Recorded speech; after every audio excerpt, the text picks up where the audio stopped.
daw pong si Jose Clark Castro kinwestiyon ang umano'y lakwatsyera trips ni VP Sara sa iba't ibang bansa. So ito, i-play po natin. Lakwat siya lang. Ganyan tinawag ni Palace Press Officer Jose Clark Castro ang panibagong foreign trip ni VP Sara. Sa text message sa Billionaire News Channel, kumpirmadong pinayagan ng Malacanang ang bise na bumiyahe mula ngayong araw. Itatago raw kaya ni Vice President Sara Duterte ang pagtuloy niya sa kanyang foreign trips? Ito ang tanong ni Palace Press Officer Claire Castro sa kanyang personal vlog. Tama ba na magbiyahe ka? Tama ba na habang nagtitipid ang gobyerno, diba? Maiwasan sanang gumastos. Kung personal trip lang, biyahe lang, lakwatsa lang, bakasyon lang, tapos syempre dala mo ang ibang mga staff mo at yan ay gastos at pasahod ninyo mga kababayan. Pagastos sa pasahod ng mamamayang Pilipino, ng mga taxpayers. Biruin nyo yung personal na travel ni Sara Duterte, walang kinalaman yan sa trabaho ha. Personal na travel po niya yan. Personal na paglalakwatsa po niya yan sa iba't ibang bansa. Yan po ay sagot ninyo at pasahod ninyo yung mga staff na kasama ni Sara Duterte. Security mo. Sa isang panayam kasi ni Attorney Michael Powa kahapon, Mayo 1, kukumpirmahin pa raw ng isa sa defense attorneys ng bise kung tutuloy nga si Duterte abroad. Reference ni Castro ang isang Politico report dated April 28 na nag-ulat na tutuloy si VP Sara mula ngayong araw, May 2 hanggang May 15 sa pareho pa rin na itinerary. The Netherlands, South Korea, Belgium, Germany at United Kingdom. Tinanong natin ang kampo ni VP Sara at itinuro tayo ng OVP kay Attorney Powa na tumanggi magbigay ng pahayag. Hindi naman daw kasi siya ang spokesperson ng OVP bagkus siya ay defense lawyer ng Vice Presidente. Sa vlog ni Castro, inungkat nito ang recent activities ng OVP at napansin ang April 29 engagement ng bise, ang parehong araw na pinagbotohan kung may probable cause ang impeachment complaints laban sa kanya. Hindi siya dumalo sa hearing, dumalo siya sa pop-up exhibit sa Laguna. Ano ba karami ang tao dito? Ay, ang dami mga ka-clear. Talagang dapat niyang puntahan. Dapat niya talagang unahin pala to. Okay, nasaan pa ang trabaho niya? We are hiring. Wala na mga ka-clear eh. Sorry Ibang tao naman nagpe-preside dito. Matatanda ang pinuna ni VP. Di ba? Wala talaga. Inutil talaga mga kababayan. Sabi ko nga sa inyo, walang silbing vice presidente yan si Sara Duterte. Kasi nga mga kababayan, puro pag-aaksaya lang ng resources ng gobyerno ang ginagawa niyan. Kawawa naman ang taong bayan. Ang taong bayan na nagsasuffer. Ano po para sa gastos ni Sara Duterte sa kanyang mga kasamang staff na sinasahuran na mga kababayang Pilipino po natin. Biruin nyo, ito isipin nyo. Yung mga normal na workers, yung mga manggagawa nating mamamayang Pilipino na sumasahod sa pang-araw-araw mga kababayan na trabaho po nila, yung pumapasok ng maaga. Diba tuwing sahuran, tuwing kinsenas katapusan, o A5, A25 mga kababayan, di ba kinakaltasan kayo ng tax? At yung tax na kinakaltas sa inyo, yun yung ginagamit ng pamahalaan ng gobyerno para pasahurin itong mga staff ni Sara Duterte at para pasahurin si Sara Duterte. Yan yun. Tapos ginagamit lang sa travel abroad. Diba? Saglip na magtrabaho itong si Sara Duterte dito sa ating bansa, sa laki ng sahod niya bilang vice presidente. Ano ginagawa niya? Naglalakwat siya mga kababayan, umiiwas sa pananagutan at puro pagta-travel abroad ang ginagawa. Ganyan po talaga kagarapal mga kababayan. Ito pong si Sara Duterte. Kaya nga dapat lang talaga na yan po ay ma-impeach at mawala na sa pwesto. Kung maaari nga dapat hindi na po payagan yan tumakbo sa susunod na eleksyon. Kasi kawawa ang taong bayan. Anyway, tuloy pa natin. VP Sara ang approval ng kanyang travel request dahil late na raw itong inirelease ng Office of the President, isang araw bago ang kanyang intended travel noong April 23. Samantala, pinuna rin ng Palace Press Officer ang pahayag ni Duterte sa combat operations sa Toboso, Negros Occidental, lalo na ang pagsambit ni VP Sara na under her leadership, kinikilala raw niya ang serbisyo ng sandatahang lakas sa bayan. Tanong ni Castro, under what leadership? Sa OVP raw ba ito? O feeling presidente na raw ba si VP Sara? Ayon Di ba? Mga kababayan, napakatindi mo talaga, Vice President. Saka kaya kumukuha ng kapal na mukha mo para abusuhin ang resources ng gobyerno, para sayangin ang pera ng mga taxpayers, para pasahurin yung mga staff na kasama mo. Diba? Biruin nyo, hindi tungkol sa trabaho yan ha. Tungkol yan sa personal na lakad ni Sara Duterte. Pero puro pagda-travel abroad lang pala ang pinaggagawa, puro paglalakwat siya. Eh noon, pinupuna-puna po nila yung pagpunta-punta ng ating mahal na presidente at ng First Lady sa iba't ibang mga bansa para makakuha ng foreign investment, mga kababayan, o mga foreign investor. Pinupuna-puna nila yon at sinasabi nila pa-travel-travel lang daw, pero yun naman pala ang totoong inutil na puro pag-aaksaya lang ang ginagawa si Sara Duterte pala. O ngayon, nasa na si Maharlika, bakit hindi nyo punahin si Sara Duterte sa pagta-travel abroad? Diba, at pag-aaksaya ng pera ng mga kababayan Pilipino po natin? O bakit hindi nyo mapuna ngayon kung para kayo sa bayan? Ano? Diba, kasi nga kinukonsinti nyo. Pinapalaki nyo ang ulo ni Sara Duterte na kahit hindi siya magtrabaho, okay lang sa mga kababayang Pilipino po natin dahil may mga bobong DDS na naniniwala sa kanya na kahit hindi siya magtrabaho, mataas pa rin yung survey niya. Diba? Yan ang katotohanan, mga kababayan, na talagang kung magiging mangmangka habang buhay at puboto ka ng inutil na vice-presidente, ganyan po talaga ang mangyayari. Ano po? Anyway, tuloy pa natin yung usapin na yan, mga kababayan, dito pa sa isang balita na nakita po natin. Alam nyo, napakaganda nung sinabi dito ni Congressman Joel Chua patungkol po kay Sara Duterte. Eto, pakinggan nyo ha. May isang congressman na nagtanong sa NBI, pina-check nyo ba yung psychological nung ating vice presidente? Kaya niya tinanong niya kasi kung titignan ninyo yung pattern at yung history, Yes. Oh, may tendency naman talaga. May isang congressman na nagtanong sa NBI, hindi lang siya, pag-push yung kanyang buong pamilya. oh, So, kung makikita mo yung pattern, may kapasidad talaga na gumawa ng ganitong mga pagbabanta. Ito ay hindi lang ordinaryong banta. Ito ay matatawag po natin na talagang hindi po pwedeng baliwalain. At saka tandaan ninyo, ang pinagbabantaan dito, presidente. oh, kaya nga, kasi nga mga kababayan talagang hindi pwede maging presidente yan si Sara. Kasi may problema yan sa mga kababayan, alam nyo na yun. Malaki ang problema niyan sa sarili. Kaya hindi po talaga pwede na maging presidente yan kasi kawawa lang ang mga kababayang Pilipino po natin na magsasuffer pag yan ang namuno sa ating bansa. Kaya nga kung tutusin, mga kababayan, hindi ko rin may kakaila itong sinasabi ni Congressman Terry Ridon. Ano yung sabi niya dito? Pakinggan po natin. Ayan Inuulit-ulit yung fishing expedition. Pero sa totoo lang, hindi lang ho pating yung nakita ho doon sa pagdinig. Balyena ho yung nakita doon sa 6.77 billion na pinag-uusapan ho natin na pumasok ho at lumabas mula po doon sa transactions po na mag-asawang Duterte Carpio. I think... biruin nyo, mga kababayan, di ba kayo nagtataka? Bakit kahit mag-travel abroad itong si Sara Duterte, kahit aksayahin niya ang pera ng mga kababayan Pilipino po natin, baliwala lang sa kanya. Kasi nga, mga kababayan, kaya lang naman umupo itong si Sara Duterte bilang vice-presidente para pagnakawan talaga, allegedly, ang mga kababayan Pilipino po natin. Para lukohin lang talaga ang taong bayan at papaniwalain na tapat siya na magsiservisyo sa mga kababayang Pilipino po natin, gaya ng pagsiservisyo dati ni Duterte na kunyari tapat pero sa likod pala noon puro pangungulimbat ang ginagawa sa kaban ng bayan habang naghihirap ng matindi yung mga kababayang Pilipino po natin at wala nang makain yung iba dahil po sa pandemya.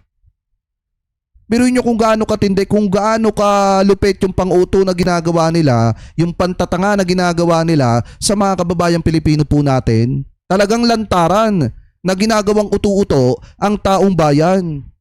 Yan ang tatak Duterte. Kaya nga hindi ko rin masisisi, mga kababayan, si Digong kung bakit una pa lang talagang pinahiya na niya etong si Sara Duterte at sinabihan niya na wag asyumera, wag mag-ambisyon, Wag ambisyosa.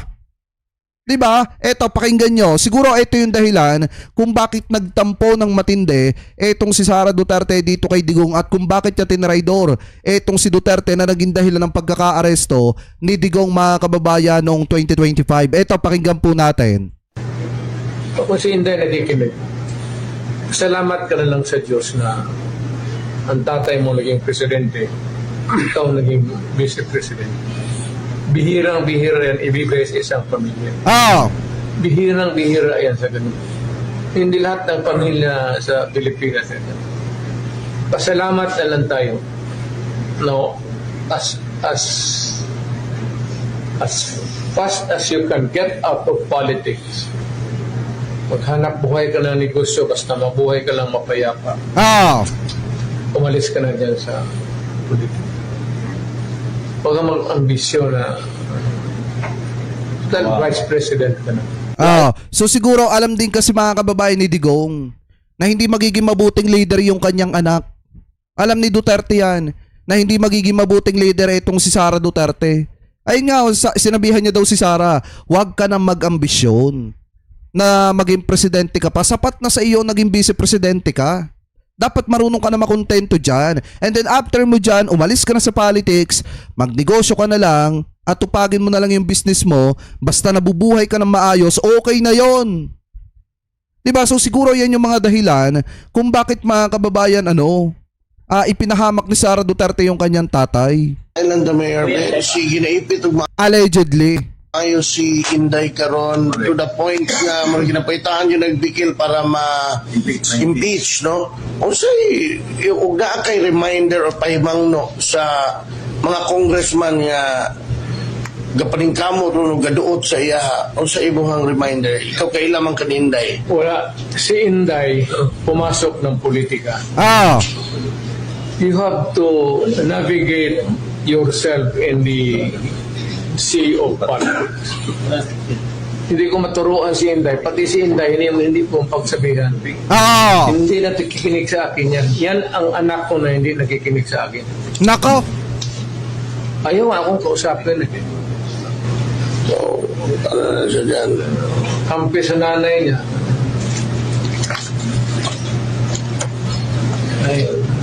Hindi naman siya pang pero yung ni Inday is mas makinig yung sa nanay.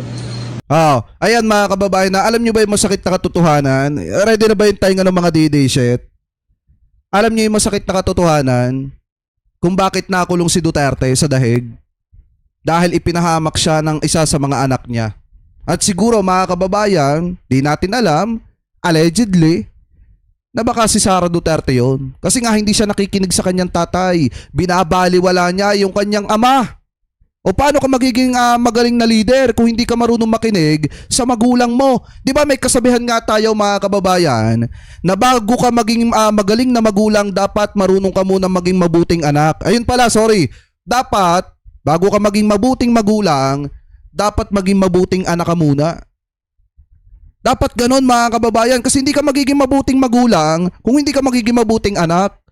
Ngayon, mga kababayan, ang pananaw ko dito kay Sara Duterte, hindi yan magiging mabuting leader. Bakit? Kung hindi ka nga nakikinig sa tatay mo, kung hindi ka nga naging mabuting anak sa ama mo, sa magulang mo, ibig sabihin hindi ka magiging mabuting magulang ng sambayan ng Pilipino. Pag ikaw ang naging presidente, hindi ka magiging mabuting nanay ng mga kababayang Pilipino natin. At kawawa lang sa'yo ang taong bayan. Sinabihan na pala ni Digong dati, okay na sa iyo yung pagiging vice-presidente. Dapat marunong ka na makontento dyan. Huwag ka masyadong ambisyosa. Kaso hindi nakinig, mga kababayan. At talagang lahat ng kabulukan ginagawa para lang patalsikin sa pwesto si PBBM. Para makuha yung 10 taon na pamumuno sa bansa na hindi naman niya kayang gampanan. Diba? Kaya nga ako, para sa akin, mga kababayan, nasa sa inyo pa rin naman talaga ang desisyon. Pero dapat pag-isipan nyo ng maraming beses kung sino ba ang karapat dapat pagkatiwalaan pagdating sa pamumuno ng ating bansa. Dapat isaalang-alang nyo rin sa inyong mga pagpipilian kung ito ba ay pro-Pilipinas o pro-China. Kung ito ba ay ipaglalaban ng teritoryo ng Pilipinas o ipamimigay na lang.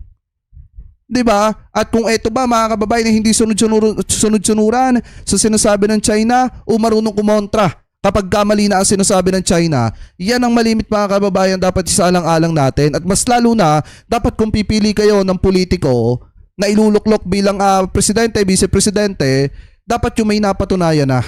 At higit sa lahat mga kababayan, kayang banggain kahit na sino, kahit pa basta makikitang kurap mga kababayan o magnanakaw o nakikipag-alyansa sa mga sindikato, dapat kaya niyang banggain. At higit sa lahat mga kababayan, walang kinakatakutan. Kapag ka sinabi, gagawin talaga. Ano po, hindi yung kunyari, magtatapang-tapangan, tapos pag hinamon, hindi pala kayang palagan. Dapat dun tayo sa tao na marunong pumalag sa matinding hamon ng panahon at ng buhay.